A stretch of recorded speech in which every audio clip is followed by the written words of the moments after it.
All right, so we're going to be looking at some other portions of Roman architecture. We might need to rearrange some of the schedule. I'll look at that, and we'll discuss that some more next week. But in the meantime, so yeah, we're supposed to do this on the 3rd. Yeah, we're behind. A little behind. It's not my fault. It's Rachel's. A little behind. Okay, we're good. We're good. We're fine. Everything's fine. It's not my fault. Great. Great. Great. It's fine. It's fine. It's Yes. no. No. Whose fault is it? Teacher. It has no fault but its own. All right, so we're going to be talking a little bit more about the forum. We're going to be talking a little bit more about basilicas that we've already talked about. The forum was, yes. Are we going to have to label that on a test? No, Yeah. no, no. I will show them you're a king. I know. I know. Hey, if Patrick is a prince, you know, Which letters are queen?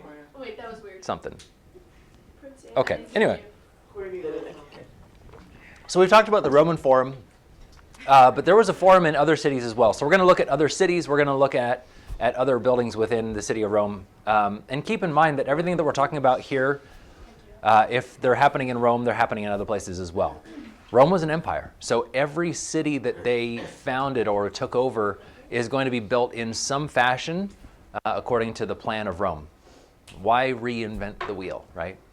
It's working here. Let's do the same things in other cities. So they're going to take the concept of the Roman Forum and they're going to build it in other cities as well. Yeah. At this point, they were like already all powerful. Yeah. The place to be. Yep, absolutely. So this is a plan of the Forum in Pompeii. And we can see how it's very, very similar. The forum is that big rectangular thing? Yeah, it's this whole area. So it's this big rectangular open area. On the side, we have, the imperial cult. We have other cult buildings, so like temples. We have a basilica, H. So this is the place where the government work is happening. Oh. And we can see how it's, opening up into this forum. There's marketplaces here. This is the center of the city, right? So just like how the forum was the center of the city in Rome, this is the forum in Pompeii. It was like church. It will be. It will be. We'll talk about that. What's left of Pompeii? Quite a bit, actually. I mean, it was destroyed so quickly, and it was covered so quickly by the ash that a lot of it has been preserved. Including the bodies. Yep, including the bodies. Oh, dang. Well, outlines of the bodies, because everything kind of singed and melted. Are there But skeletons inside those casts? I'm not sure. No, I thought they all Disintegrated. disintegrated, but Yeah, like the form of it was it's like a still there. fossil, basically. Yeah. Fossils. Fossil All right. It was in the forum. It was in the forum where the city's temples were usually located. There were other temples around in other places in the city as well, usually in important places. But the Romans built temples in every city where they were, right? And sometimes multiple temples. What's that? I'm following you. Rachel. Oh. It's not. The It's balloon? not. It's not. That's Corinthian. The thing at the top is so pretty. See? What is that thing called? That is so Cornice stunning. something. Just Yeah. classical. Abacus, whatever. All right. So here's a couple temples in Rome, like we've talked about. Some of them were larger. Some of them were smaller. Remember, the Pantheon was originally a temple. That's a very thin. A lot of the temples were Oh my gosh. sometimes very small. For Would mo- that be a two-story or would that just be a high ceiling? it's just a high ceiling. Two-seater. So is that shorter than it looks? Like, is that fiction making it look tall or is it actually that tall? Look, it's the same size It's as the the angle. forest. It's the it's building's like on two the it's side. like 2 stories. It would come up to about here. It's just kind of the camera angle. That's crazy. It's very crusty. Yeah, I know. No What flags. are those carrots? And so these temples still exist. A lot of them have been turned into other things. So what do I mean when I say that? Let's look at Assisi. When we think about Assisi, we think about St. Francis, right? It's a very Catholic town, very Catholic city, but it was originally a Roman town. It was originally a Roman city. And so right in the courtyard, right in the main center of Assisi, and we're going to talk more about Assisi when we get to early Gothic. Right in the courtyard of the city is this temple. And this was the Roman temple of Minerva, so one of the Roman goddesses. You can see there's a cross here now. Well, it was turned into a church. It was turned into a church in the 15th century. So not directly afterwards, right? Assisi was, this was just a building and it was just left there. It wasn't used for very much. Maybe it was used for like a storehouse of grain, something like that. Remember, very early on in the medieval period, and before the medieval period, in these 500s, 800s, 1000 or so, people didn't really care about the archaeology. So there's an old Roman temple there. Yeah, okay, whatever. It's just there. It takes too much work and takes too much money to tear it down. So why tear it down? What are we going to use it for? I don't know. Let's store stuff in there or something, right? Or maybe they would use it for a meeting place. Was it too new to be important to them? Yeah, it was. It's kind of like same sort of thing as why we tear down a baseball stadium that's 50 years old or 40 years old. Like, why keep it? It's going to cost more money to renovate it. Let's just tear it down and build a new one. That's kind of how the people at the time saw this. So it was turned into a church in the 1500s. You can see here how it's part of this square, and you can see how the medieval people built their buildings like directly inside and right around it. Why did they do that? Why did they just build it like a little space? Why did they? Everything in Europe Hey, is look, so there's a piece close. of- Everything is close. Assisi is a hill town, so it's built on hills. So it's a lot like San Francisco. So if you've ever been to San Francisco or cities like that are built on hills, the ability to build on flat ground is very limited. So they're going to squish everything together. That's pretty cool. You get pizza like after church. Yeah. But just to the left, we have the city hall. So Jonas, So this was originally part of the Roman city hall as well.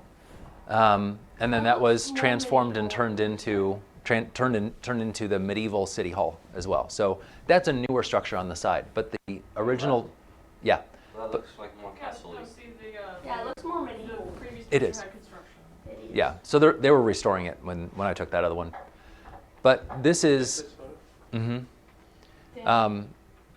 so what was it turned into? Well, it was turned into a church. You took that photo? Mm-hmm. What? Why is there a sheet on the wall? Wait, you went here? Mm-hmm. Wait, So What the? this is Santa Maria sopra Minerva. And we see this quite often. What does this mean? I know you don't know Italian, but Saint Mary of Minerva. not of, Out. About. Nope. For. From. Who? Beneath. over, Over. over Minerva, right? So they're taking the temple of Minerva and they're saying, this is Our Lady over Minerva, right? We're still going to keep the history of that this was a temple to Minerva, but Our Lady is greater than her. And so it's Santa Maria sopra Minerva. Fancy. There's a basilica in Rome also called Santa Maria sopra Minerva.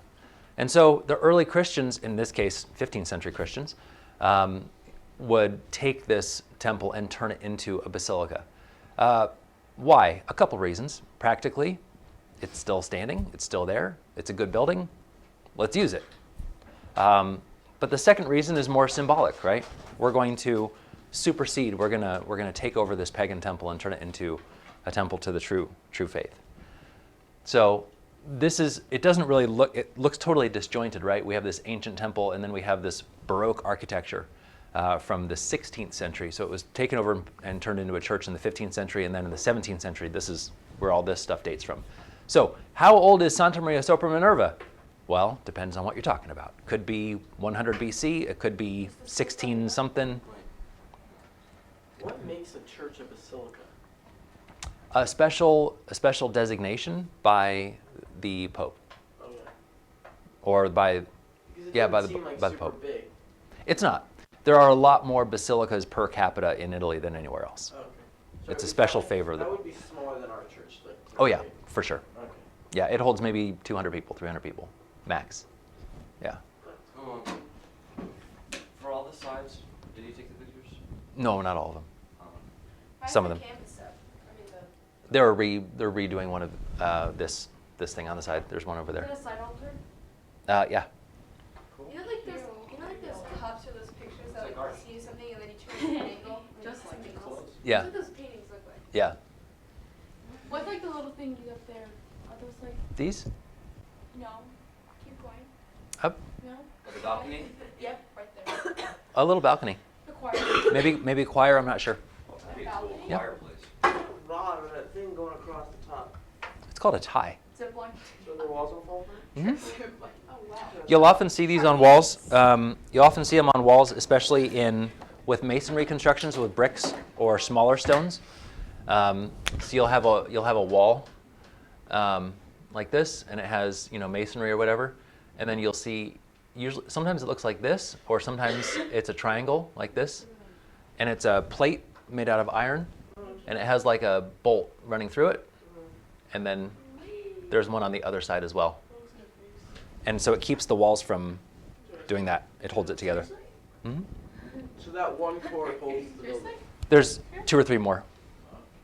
And so it just keeps the walls from, and those are usually added later.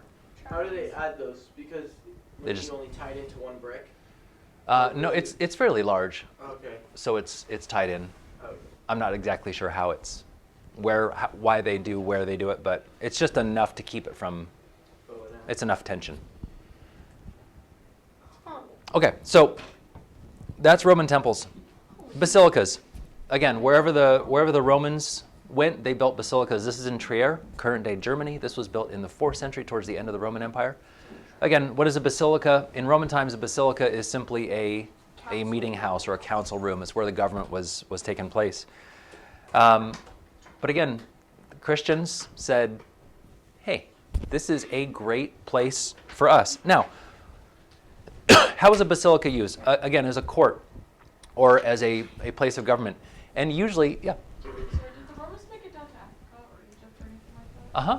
Did they build basilicas there? No, not as many. Not nearly as many. Why not? So if you're, I'm not sure. So if you're looking at a basilica, They were being resourced. oftentimes, Yeah. this is off Oh, shut up. No, this is off proportion. So this is a judicial court or a government meeting house. And right here we have what's called the apse.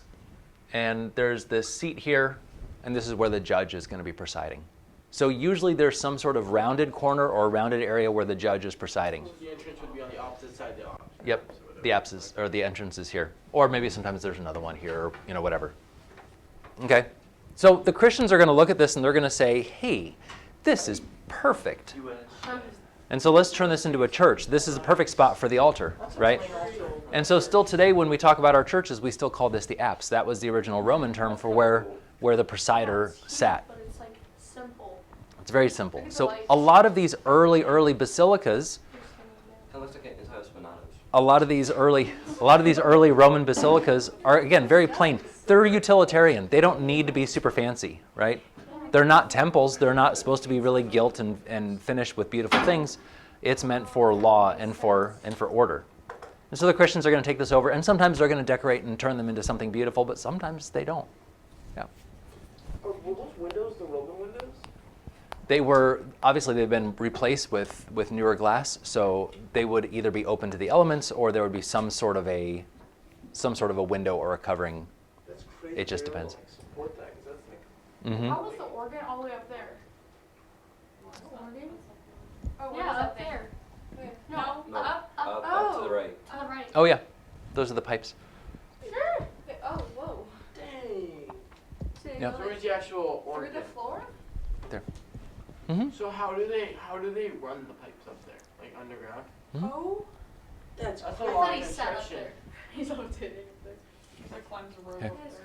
crazy. So back to Roman times, this is what some of the fancier basilicas look like. Not all of them look like this, of course. This would be a basilica in Rome, right? Or a really important central basilica. This is actually from Minecraft. I knew you played Minecraft. I know. But this is a cross-section of what a basilica looks like. Again, this is a nicer, fancier one. So here we have, again, if you've been in a lot of churches, this is going to look very similar to a lot of Catholic churches. Why? Well, because as we get into early Christian art, we're going to see that the Catholics are going to, why reinvent the wheel? We're going to take this same thing. This works really well for the Romans. Let's take this and use it. And then basilicas are called basilicas because they're basilicas. Were those statues That was made very out of clear, gold? right? Huh? Were the statues made out of Circular gold? argument. No, they were usually covered in gold leaf, not I actual don't gold. understand how they can get the marble on the floor. That's like that's So- not mosaic. It made. Down here? No, those are just Why are the large. colors cut short? Is that just a show? Yeah, that's just to show a cross section. Okay. Okay. So what do we have? We have these arcades on the side, we have these clerestory windows, which we'll talk more about later. And then usually we have a flat roof, right? So it's a false roof here. They're not going to take a lot of time to try to make the interior roof look like this. This is just for structure. Okay, so ancient Roman basilicas that we still see today, that are still in existence today, all look almost identical to When was this. St. Peter's done? Later, Were much there later. any basilicas that 1600s. the church won't touch just because of all the history that the Rome had with it, or did they just take them all over? They took most of them over. Yep. Are any of the basilicas that we have from the Roman Catholic Church, are any of them not from Roman times Yes. turned into them? Mhm. Okay, we do. A lot of the ancient ones in Rome had their beginnings like this. A lot of them have been renovated. So like Evan was asking, what does St. Peter's look like this? No, there was an original St. Peter's Basilica that looked almost identical to this. It was torn down and a new one was built. So that's why it looks totally different. Look at the little people. What about like, yeah, like Notre Dame? I Okay. think it's massive. Right. And again, this is sometimes they're squattier. Sometimes, again, they're off to the side of the forum. Oftentimes not. All right, let's look at the markets. The markets in Rome, the markets of Trajan. This was just off to the side of the forum. This is where people are going to be doing a lot of their commerce. And this is still in existence today, although in some disrepair. Is anything done? No, it's purely for tourism or archaeology. Is it like an official museum where you can just walk through it? You can just walk through it. That's cool. And so what are the markets? It's a shopping area. It's basically an exterior and interior shopping mall. Do they still So have it's fries in and out. No, not anymore. So it's Yeah. fries in and out. So you have these different stalls where different vendors are going to be setting up shop. And so they have this little covered area, so you can set up your little table here. You're covered from the elements. You can go inside and you can walk around up here. There's more shops up here. And so these are the original shopping malls. And this was done in Rome. There was a large balcony that looks over the street. This was the location for several of the Roman taverns and grocery shops in the area. To-go orders. Lots of to-go orders. To go or like to go. stuff to go? Yeah, Cool. yeah. We'll talk more about this when we get into the actual houses of the Romans, but the lower to middle class Romans didn't have kitchens in their homes, so they ate out. That was the only way you could eat, because you didn't have a kitchen in your home. Basically, your apartment was just a bedroom. That was it. That went through the medieval period, right? Hmm. So it's cheaper to eat out every night than buy a kitchen. You didn't have an option, right? You could bring some bread home, like stuff that you didn't have to cook. You could keep food in your apartment, but you couldn't cook it. So if you wanted, you had no fire. There was no way to do it. We'll look more about that. We'll see.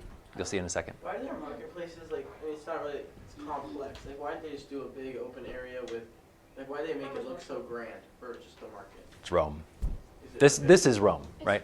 Smaller ones, like we saw in Assisi. It's a smaller courtyard. okay? It's maybe double the size or triple the size of our courtyard. It's not that big. So smaller outpost towns are not as grand. Not this one. Did you take that photo? Baths.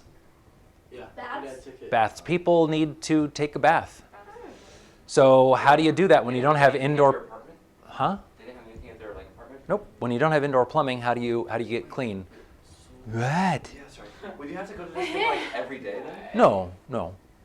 Did they Once- just Only smell terrible? Those look like Yeah. pickles. Yeah. Ancient towns smelled awful. Hygiene was not a priority. Oh, dang. Yeah. Medieval wars. So like how often would you go? Whenever you're stinky. Like every day? Yeah. Not so much. Only rich people did that. So there were there were baths in Rome. Now, the more wealthy people had their own baths in their own house. We'll look at that here in a little bit.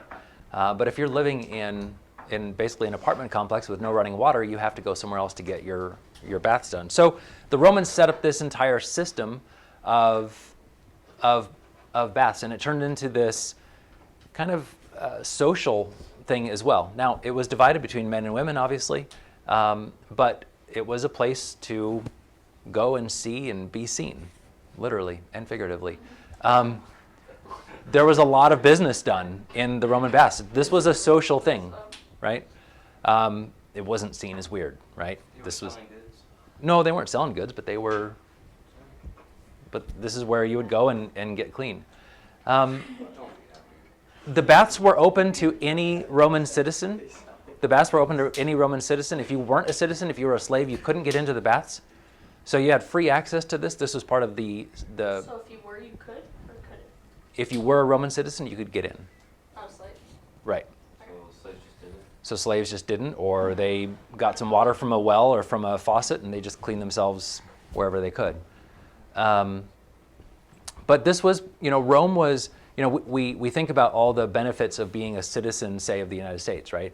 Well, there's Medicare and there's healthcare and there's all that kind of stuff. Rome had the same sort of thing, right? Just like we have libraries, you had baths. They had libraries too. But this was part of the taxes that were paid. This was part of the taxes you paid. You had these things that you could do. So what did it look like? They were divided up into 3 separate sections, usually. There's hot baths, or a colidarium. There was a slightly heated bath, or a tepidarium. Tepid water is where we get the term tepid from. Or a cold water bath. And so you would usually go from one to the other, or maybe you just went to one of them, or it doesn't really matter. Did you have to pay for like more temperatures or something? Nope. It was just your preference. Slaves would be there. Slaves would be there to, give you a massage or wipe you down or clean you off, anoint you with oils afterwards, that sort of thing. So it was definitely a full service thing for being a citizen of Rome was a good thing. Car wash, but Yeah. a car wash. Some of them were what's that? Never mind. How'd they heat their water? Some of them was through natural springs. We'll look at one of those here in a second. Others were heated through steam or through Like inlets behind them, like in the walls. It's like heated just places to sit and stand or socialize, whatever. stands. Some of them were very, very nice. This is a steam room. So again, they were very good with infrastructure. Yeah, this is like a sauna. So you would have these boilers on the side, and then it would be pushing steam in, and you get too hot, and then you go into the cold bath, and then you come back, and Do they this was a whole thing. the inside Some of them. and then pump it full of steam? Big fires. No, like why would they paint the inside like all extravagantly Oh, and then pump steam into it? Because that would just ruin the Oh paint. yeah. these were usually, so frescoes will withstand steam. Also, mosaics will obviously withstand steam. It's just stone. Or it would just be repainted. There's ruins of baths all over the place. Again, wherever the Romans went, they would build baths. One of the more famous ones that still exists today is the city of Bath. Bath, England. Bath. And it's called Bath, England because this was the site of one of the biggest baths that the Romans built. It looks It's some clean. pretty water right there. It's nasty. You don't want to go into it now. But why was Bath Why the don't site they of just it? clear it out and It put was cool water in it? because it's all spring water, right? So these are natural springs. These are natural hot springs. It's still warm today. It's still the same natural steam, but it has a lot of sulfur in it. Has a lot of minerals in it. That's why it's green. The cathedral's right behind it. hmm Was it green back then? I don't know. But it's not algae. It's minerals. So it's Is not. there Wait, fish in it? Question. Whoa. Yeah. So, Oh wow, that's pretty. like for the ones that weren't springs, did they ever like I don't know, like drain it? I guess. Clean Or it did out. They get like nasty. Probably. Yeah, I'm sure so. They Sure so. But they didn't use like chlorine or anything. Where put the soldiers in there? All right, the domus. The domus is a house. There's a wide range of housing, right? If you're upper class, you had your own house. If you're a Roman citizen, you had your own house. Generally, I shouldn't say that. If you're a Roman citizen and you're wealthy, you had your own house. So certainly if you're a senator, certainly if you are a business owner of some sort, you had your own house, which was called the domus. These were not super extravagant, although they're much more extravagant than what the lower class would have. All right, so let's look at this. The street would be right here. And so basically this is just set up on top here. How does a house like this work? Well, first you have your entryway, you have your entrance, and this would usually be just open. Maybe there's a door of some sort. If you have a house like this, usually you have a business of some sort, or you are a public figure of some sort. You don't, like we do today, you don't go to work. Your work is at your house. So people were working from home, essentially. So they were taking care of all their meetings and all their stuff here at the house. So this is why we have these rooms here. And again, this is just generally speaking what often a house looked like. They didn't all look like this, but they usually all had aspects similar to this. So you had some meeting, you had some offices or some rooms that were open to the street. So if you're selling things or doing commerce, this is where you'd open up your shop, and your house is here, but you're opening up your shop here. So you live here and you work here. If you're receiving visitors, you have them come into this area, which is an open area. It's your atrium, right? So number 3, atrium, and the impluvium, that's a little fountain or a little pool of some sort. Again, not all of them had this. Yeah, like a little fish pond. Yeah. It was used to cool down the house, right? Yeah. So a lot of these, it doesn't show it here, but there was usually ways to open up walls, and so you would let some air through. Rome gets hot in the summer. Not as hot as Phoenix, but it gets up into the 90s, and it's near the ocean, and it's built on marshes, so it gets pretty hot and muggy. The nights cool down quite a bit, but again, you don't have air conditioning, so it's all about airflow. So you have this airflow here, you have this airflow here, you have a lot of doors and windows that we're not seeing here. And so these rooms here, this number 8, these would be meeting rooms. So again, what's called the paterfamilias, or the father of the family, that was his title, paterfamilias. He would have meetings in these places. Or oftentimes his sons, who'd be passing the business along to or the work along to, would have meetings here as well. So this is where the important meetings would be taking place, and then the commerce is taking place here, again, broadly speaking. If you're a senator, you wouldn't have shops like this, right? So you're not selling stuff. Your work is all done inside. Number 5, this is the office of the paterfamilias. So this is his home, his office. And then these are just areas for servants and then additional rooms. So usually the servants would be staying along with the family. They would live with the family, and they'd be staying on the lower level. And then the family, this part, would be just duplicated, and then the family's staying up here. So this is kind of a public courtyard. This is where you receive your visitors. This is where you have people come in. It was usually very richly decorated, lots of statues, lots of things. Any of the wealth that you want to show off is here in this area, and then past this point, this is all private. So this is now the kind of the quiet place. One of these rooms would be for dining. One of these, there would usually be a kitchen off to the back, etc. So this is what the atrium would look like. Very richly decorated. You have your skylight here. Sometimes it's just a little fountain. Sometimes it's bigger. It just depends on your wealth. But you have these, richly decorated drapes, statues. Again, you're trying to show people how wealthy you are. This is what one of the houses looks like today. Obviously, the pool is empty. But you can see how there's that skylight, and then there's these rooms. Not very deep then. No, it was purely for aesthetics. Some of them are nicer than others. Some of these have open air courtyards instead of just a little skylight. Again, it just totally depends on what you can do. Now, the very wealthy had villas. Villas are basically a domus, except much bigger and much nicer, and they're outside of the city of Rome. So if you were a very wealthy businessman or you're a very wealthy senator, you had a second home. You had a home in Rome where you did all your work, but then in the summer, basically from middle of July until middle of September, you get out of town. And even still today, August in Rome is dead. No one's there. Everyone's gone. Everyone takes the month off. It's closed. Nothing gets done in Rome. So you go out to the countryside, you go out to your villa where you have everything duplicated. Your servants, your family comes with you. Now, not all of them looked as big as this, but this is your interior courtyard. So instead of a smaller interior courtyard, now you've got this big thing. And again, it just depends on what your wealth and your ability is. Some of them are huge, right? Okay. So if you are a olive oil producer or a wine producer, this is maybe where all the wine and the olive oil was produced. And you would have people living here and working here and taking care of all the harvest, and then you're doing all the work and doing the meetings in Rome at your domus in Rome. But then during the summer, you're going to come out here to your country estate, and you're going to holiday out here. So very much this is, the upper 5%, upper 5-10% of Rome. Not everyone had one of these. Or maybe you had a very small villa, but not everyone had this. Some of the higher ranking senators and certainly the leaders had very extravagant villas. This is a recreation. This is obviously a digital recreation of one where they found some ruins, and so they kind of recreated it digitally. Kind of moat. Yep. Wait, it's all made out of stone? Marble? A lot of it was, yeah. And then this is the villa of Hadrian. This whole thing. Wait, so that's the atrium? This is his garden. And so he had these fountains and these large pools, and these were all done through natural. Is it even a Those villa? were, no, those fountains were like that. Mm-hmm.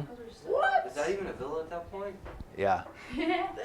This is called the Tivoli Gardens. The Tivoli Gardens of the Emperor Hadrian. Yeah. This is and again, That picture? there's no and there's no Yeah.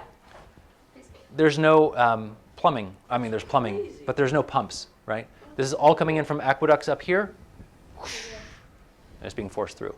Where does it end up going? It just ends up draining back down through another aqueduct, back down to. This is just on the outskirts of Rome. Okay. This is not the Colosseum. Sorry.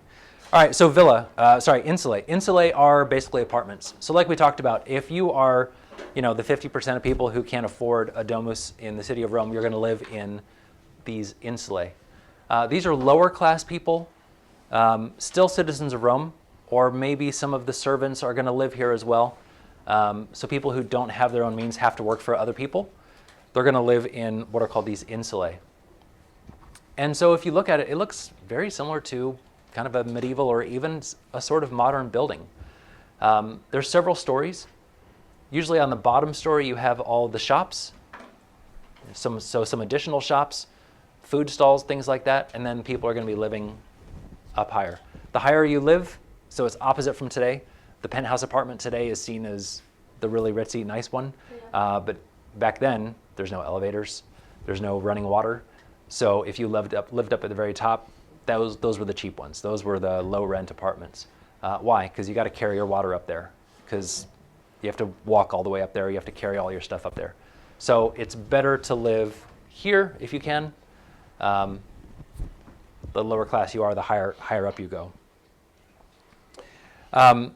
Usually, though, we have this sort of an open courtyard. So we have all these apartments here. We have some baths here. We have sort of a little forum here. So this is just a recreation of a Roman neighborhood or a Roman town. So a small forum here for some smaller municipal style of government. Baths here. This is where the heating all takes place for the various baths. So hot bath, medium bath, cold bath, changing room, etc. Apartments are all up here. Some shops. This is where the business is taking place. So this is just kind of a small microcosm of what was happening in all these different areas. So these were these insulae. What does mercantile mean? Mercantile meaning shopping. Okay. So that's Rome. That's the infrastructure of Rome. And we see a lot of the things that they developed are things that are going to be continuing for many, many years afterwards. All right, we're going to sidestep. We're going to go over to Jerusalem, look at Jewish art, look at Jewish art and symbolism.